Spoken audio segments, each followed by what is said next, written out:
Proses pencernaan makanan dimulai sejak makanan masuk ke dalam mulut. Di dalam mulut terdapat alat-alat bantu pencernaan, yaitu gigi, lidah, dan kelenjar ludah. Di dalam mulut terjadi proses pencernaan secara mekanis dan kimiawi. Selanjutnya, makanan akan didorong ke dalam kerongkongan pada saat proses penelan. Kerongkongan merupakan saluran penghubung antara rongga mulut dan lambung. Kerongkongan berfungsi sebagai jalan makanan yang telah dikunyah di mulut menuju lambung.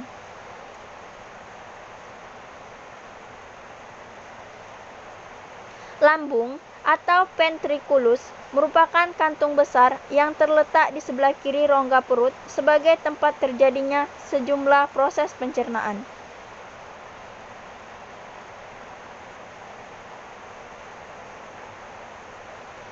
Dinding lambung mengandung sel-sel kelenjar yang berfungsi sebagai kelenjar pencernaan yang menghasilkan getah lambung. Getah lambung mengandung air lendir ataupun muffin, asam lambung, enzim meranin, dan enzim pepsinogen. Getah lambung bersifat asam karena banyak mengandung asam lambung. Asam lambung berfungsi membunuh kuman penyakit atau bakteri yang masuk bersama makanan dan juga berfungsi mengaktifkan pepsinogen menjadi pepsin.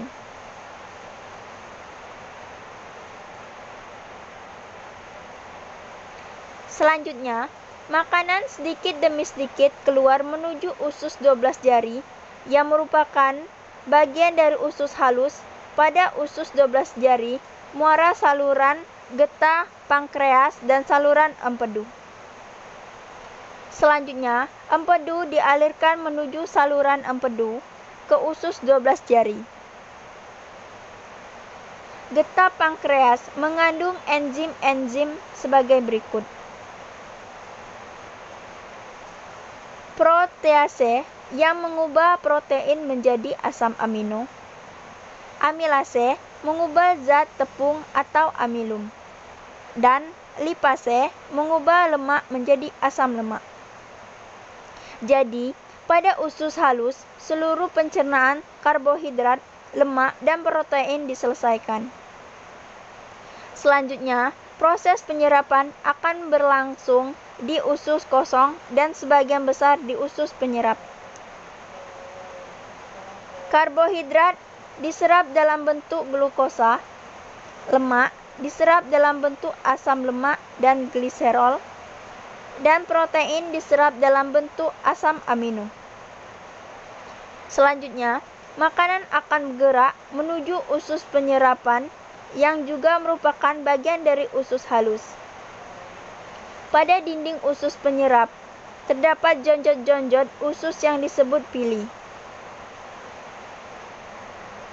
Pili berfungsi memperluas daerah penyerapan usus halus sehingga sari-sari makanan dapat terserap lebih banyak dan tepat.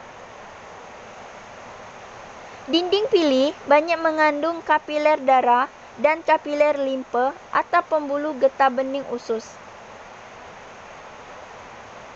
Agar dapat mencapai darah, sari-sari makanan harus menembus sel dinding usus halus. Dan selanjutnya masuk ke pembuluh darah atau pembuluh limfe. Asam lemak dan gliserol bersama empedu membentuk suatu larutan yang disebut misel. Pada saat bersentuhan dengan sel pili, usus halus, gliserol, dan asam lemak akan terserap.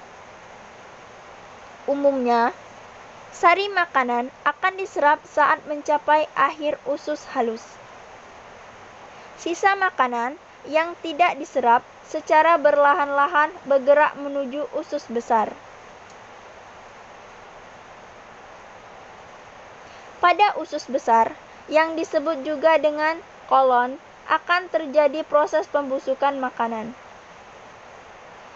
Usus besar terdiri dari bagian yang naik, yaitu dimulai dari usus buntu, bagian mendatar, bagian yang menurun berakhir pada anus. Di dalam usus besar terdapat bakteri Escherichia coli.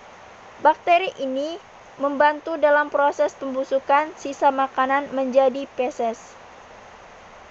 Selain membusukkan sisa makanan, bakteri Escherichia coli juga membantu untuk menghasilkan vitamin K. Vitamin K berperan penting dalam proses pembentukan darah. Perjalanan makanan sampai di usus besar dapat mencapai 4-5 jam. Namun, dari usus besar, makanan dapat disimpan sampai 24 jam.